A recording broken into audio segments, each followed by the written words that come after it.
저는 공공운수노조 전국교육공무집본부 경기지부 노동안전위원장이자 급식실에서 근무한 19년 차 조리사입니다. 먼저 제가 이 직업성 암 찾기에 관심을 갖게 되게 해주신 이 자리에 서신 분들께 너무너무 감사드립니다. 먼저 학교 급식실 이야기를 하기 전에 공공운수노조 부산 지하철 노동자 중 교대 근무를 하시는 여성 노동자들이 유방암에 걸릴 수 있다는 결과도 있다고 합니다. 저는 학교에서 너무 오랫동안 근무를 해서 다른 단위를 잘 몰랐는데 이렇게 많은 직업성 암이 있는지 오늘 여기 이 자리에 와서 알게 됐습니다. 오늘은 제가 19년 일을 하면서 고등학교에서 근무했던 이야기를 잠깐 하고 우리 교육공무직 폐암 관련해서 산재 신청을 하게 된 선생님들의 이야기를 같이 하도록 하겠습니다. 오늘 이 자리에 제가 선 건 우리 급식실의 실태를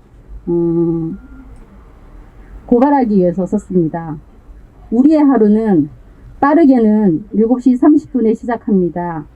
고등 1800명 기준으로 중심을 준비하는 것은 쌀 잡곡을 포함해서 230kg의 밥을 합니다. 230kg라 하면 10kg짜리 23포대를 밥을 하게 되는 거죠. 그리고 불고기를 만들게 되면 230kg를 합니다. 그게 20kg 바트로 27바트 정도 나옵니다. 그렇게 많은 양을 우리 아이들을 위해서 근무를 하고 있습니다. 그리고 국은 1000명분 솥에 2솥을 가득 끓입니다. 근데 고등학생들은 먹는 양이 워낙 많다 보니까 그것도 모자라는 날도 있습니다. 튀기거나 볶거나 하는 조리를 서너 시간 안에 다 해야 합니다. 특히 부침 튀김이 있는 날은 많게는 4명, 2명이서 서너 시간을 교대 없이 일을 하게 됩니다. 그런 날은 우리는 더 일찍 나가서 일을 합니다. 물론 초과 근무 수당도 못 받습니다. 우리는 아이들의 배식 시간을 맞추기 위해서 고용된 사람이라고 계속적으로 학교로부터 압력을 받고 있었습니다. 배식 때도 계속 붙일 수 있는 상황까지도 갈 수도 있습니다. 개인적으로 저는 동태전을 굉장히 좋아했는데요. 제가 급식실 생활을 하면서 동태전 먹지 않습니다. 동태전을 부치면서 4시간 반을 부치고 나니까 구토증세가 나서 그 다음부터 동태전 쳐다보기도 싫습니다.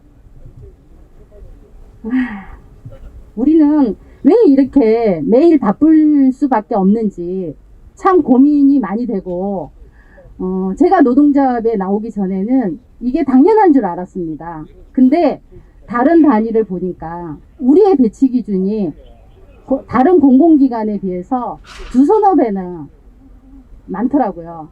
그걸 보고 아이씨라는 소리가 나옵니다. 그렇다면 우리 급식실 환경은 어떨까요? 무더운 여름날에는 불 앞에서 몇 시간 동안 튀기고 부치고 볶고 나면 현기증이 납니다. 물도 제대로 먹을 수가 없습니다. 물을 마시려면 장갑을 벗은 한 명의 동료가 물을 가져와 먹여줘야 합니다.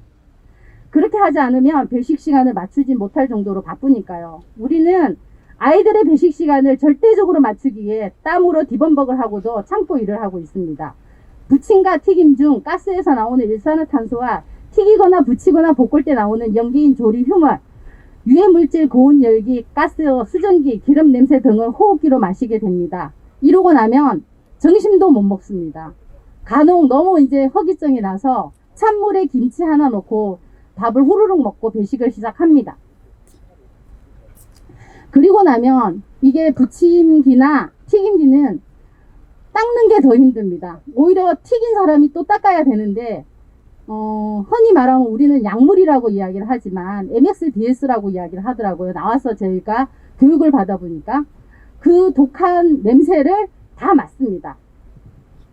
폐 깊숙이 흡입하고 있습니다. 우리는 부침이나 튀김을 한 후 구토 및 현기증을 호소하고 있습니다. 이렇게 일하는 우리에게 교육청은 지급하는 보호구는 면 마스크 하나입니다. 이런 환경에서 10년, 20년을 일하게 되면 어떻게 될까요? 강명의 모 중학교에서 근무한 조리 실무사 선생님의 이야기입니다. 강명에서 학생 수가 가장 많은 중학교에서 15년을 근무하다가 급식실이 반지하인 중학교로 전보로 가셔서 근무하던 중 심한 허리 통증이 발생하여 병원에 다닌 결과 2019년 5월 폐암 4기라는 진단을 받았습니다. 이 선생님은 가족이 말씀하시더군요. 연명치료를 할 수밖에 없다고. 성남의 모 고등학교 정심과 저녁을 같이 진행한 선생님입니다. 즉 일을 2배로 많이 합니다. 이곳은 반지하 급식실이며 조리실은 불안전한 환기로 인하여 습도가 아주 높고 수증기가 항상 뿌옇고 그로 인해 여기서 일하는 조리 실무사 대부분이 중이염을 앓고 있다고 합니다.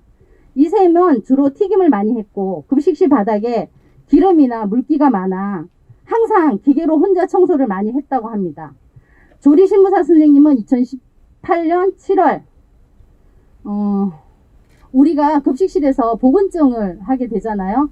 보건증을 하게 되면 폐 엑스레이를 찍는데 거기서 발병돼가지고 폐암이라는 걸 알게 되었다고 합니다. 그래서 이분은 현재 양폐를 2번의 수술을 거쳐서 절제를 하고 있고요. 잠을 잘 때는 30kg 가까운 돌덩어리가 가슴에 얹혀서 자는 듯 하다고 합니다. 용인의 모 중학교에서 부침기 가스 구멍이 막혀 불안전 요소가 일어나는 조리실에서 7년 이상을 근무했습니다. 7년 동안 고치지 않았습니다. 학교에 매번 이야기를 했는데 학교는 모르쇠로 일관을 했다고 합니다. 그래서 가스를 매일 같이 폐부 깊숙이 들이마시며 근무를 했다고 합니다. 식당과 휴게실 천장 모두 성년이었는데 위층이 체육관이라 체육활동 시 천장이 울리며 성면가루가 떨어지기도 했다고 합니다. 게다가 후드 작동 이상으로 후드 날개가 돌지 않았으나 10년 가까이 방치하였고 환기가 되지 않는 곳에서 일을 했답니다. 근데 이 학교는 락스, 스케일 제거제, 오븐 세정제 등을 매일 다량으로 사용을 했고 동료 2명은 이미 천식 진단을 받았다고 합니다. 이 학교에서 14년을 근무하신 선생님은 19년 5월 폐암 진단을 받으셨습니다. 우리가 학교 급식이 1996년도에 초등 기준으로 학교에 도입이 됐습니다. 우리 학교 급식 조리 노동자들 중에는 20년 이상 일한 사람도 많습니다. 그 중에 근골계 질환은 90% 이상의 조리 노동자가 걸리는 흔한 질병이며 천식, 심하게는 폐암과 백혈병의 진단을 받은 조리 노동자도 있습니다. 아이들의 안전과 건강한 급식을 위해 우리 급식 노동자들은 다치고 병들어 가면서 죽어가야 합니까? 묻고 싶습니다. 정말 죽어가는 이 현장이 맞는 건지 아이들을 위해서도 맞는 건지 묻고 싶습니다. 학교는, 교육청은, 정부는 열악하고 위험한 환경 속에서 병들고 죽어가는 급식 노동자들의 안전과 건강을 신경 쓴 적이 있습니까? 그동안 우리는 산재조차 학교 눈치로 제대로 사용하지 못하고 사비로 치료를 받았습니다. 우리도 안전하고 건강하게 일을 하고 싶습니다. 그래서 이 자리를 빌어 강력하게 요구합니다. 급식 노동자 전원 특수건강검진 실시하라. 산업재해 노동자 신속한 산재 인정 및 적정치료 보장하라.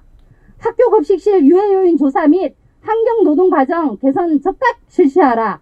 폐암에 이어 백혈병까지 산업재해 근본대책 마련해 주십시오. 이상입니다.